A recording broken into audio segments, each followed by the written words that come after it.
पारंपरिक शेतीला फाटा देऊन नव्या तंत्रज्ञानाची कास धरून आधुनिक शेती केली आहे ती अंदरसूल गावातील शेतकऱ्याने।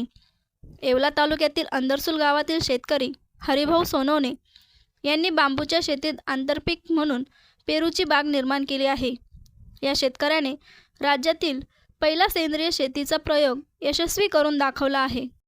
माझं 7 एकर क्षेत्र आहे, त्यापैकी 1 एकर मी बांबू लावला आहे। पण बांबू बलकुवा जातीचा आहे आणि त्यातच आंतरपीक म्हणून मी सदाबहार पेरू घेतला। हा 2 फुटावर आहे। बांबूचा अंतर 15 बाय 15 आणि पेरू त्यात 2 फूट आणि बांबूच्या सरीला सोडून 3 फुटावर स्वतंत्र पेरूची सरी सदाबहार पेरू आहे। म्हणजे थाई A11च्या पुढची व्हरायटी ही।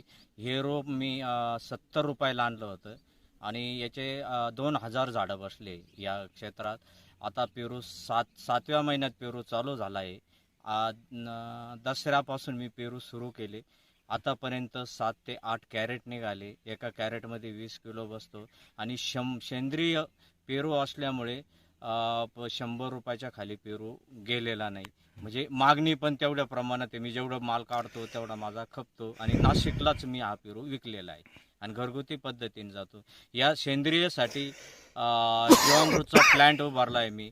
6000 लिटर क्षमतेचा एनएरोबॅटिक फुगा आहे, त्यामध्ये जीवामृत तयार होतं आणि पेरूला पाणी दिल्यानंतर ते जीवामृत मी देतो आणि जीवामृतमुळेच या गोडवा वाढला आहे पेरू।